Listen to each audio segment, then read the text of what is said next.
Hi everybody, I'm Caroline Best of the Tao of Horsemanship. Welcome back to Everything Horses and More video. Aww. Love you, Baba.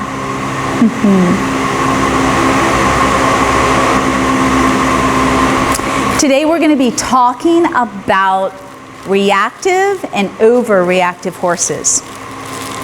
What usually causes it and how to fix it. So we're going to be moving ourselves down to Lovey's stall because Lovey does not like plastic bags. So we're going to talk about all of this. Most specifically, I would love for Lovey to do what Zor's doing. Most specifically, when we are dealing with a reactive or overreactive horse. In my experience, I've learned to identify 3 specific areas that attribute to the behavior. So let's talk a little bit, hi love, let's talk a little bit about what makes an overreactive horse. So often, horses become overreactive. They're not born that way.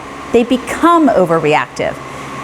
And the number one leading cause I have found is because, and I don't need to know personally where any of the horses come from whenever I've been training horses or retraining horses. It helps when the owner or handler can tell me about the horse's experience if they know the experience. Look at Lovey. I'm coming.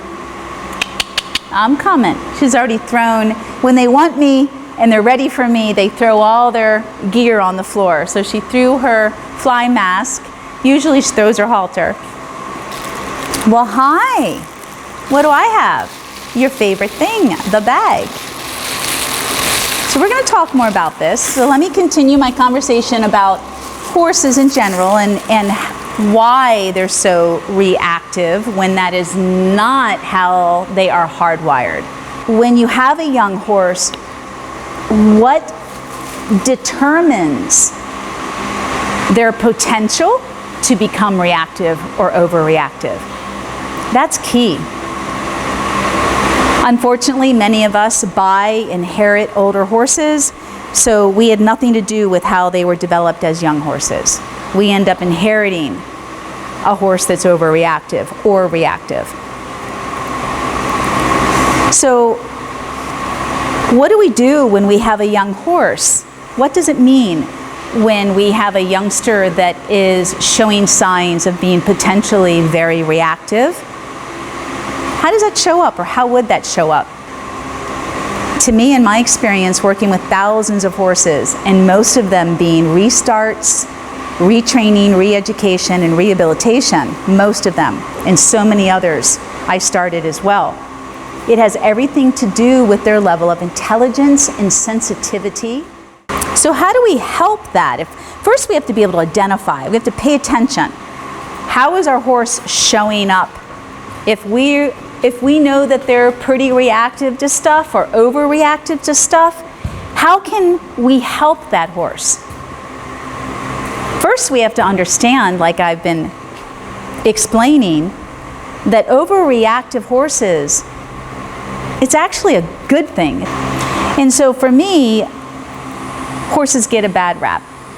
They get labeled so easily for the sake of making us more comfortable and for the sake of us trying to put them in a box and not just figure them out.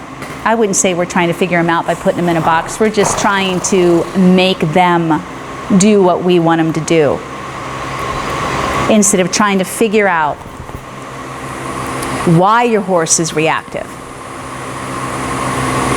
And just to give you guys a recap, so many of us inherit horses and inherit their problems when we buy them and purchase them or rescue them or adopt them. We inherit those problems.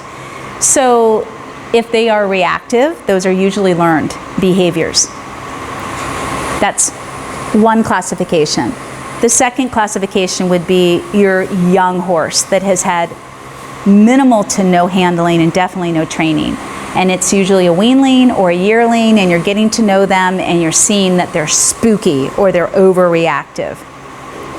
Those young horses that they're not tainted, they don't have baggage, they are truly more intelligent, more sensitive. How you work with that level of intelligence and sensitivity is either going to make it or break it for that horse. And unfortunately, so many of our horses end up, in their adulthood being passed around, given away.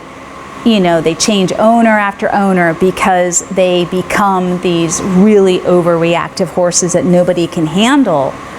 They might be super talented, but they're not for beginners or intermediates, so to speak.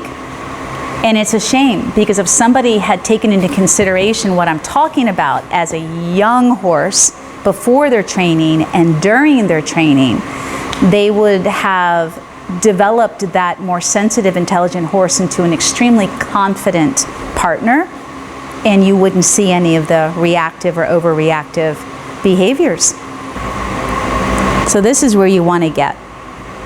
And you just keep offering this opportunity as often as you can, but you don't need to flood her with this. You don't need to desensitize her to the point where you break her down. There's another and better way. And then you test it. When's the last time we put a bag around her? Months ago? Yeah, months ago. And then you test it. All right. Thank you. I hope this has helped. I look forward to comments. Please share your experiences, ask me questions, and may you always be one with your horse. Thank you, Lovey.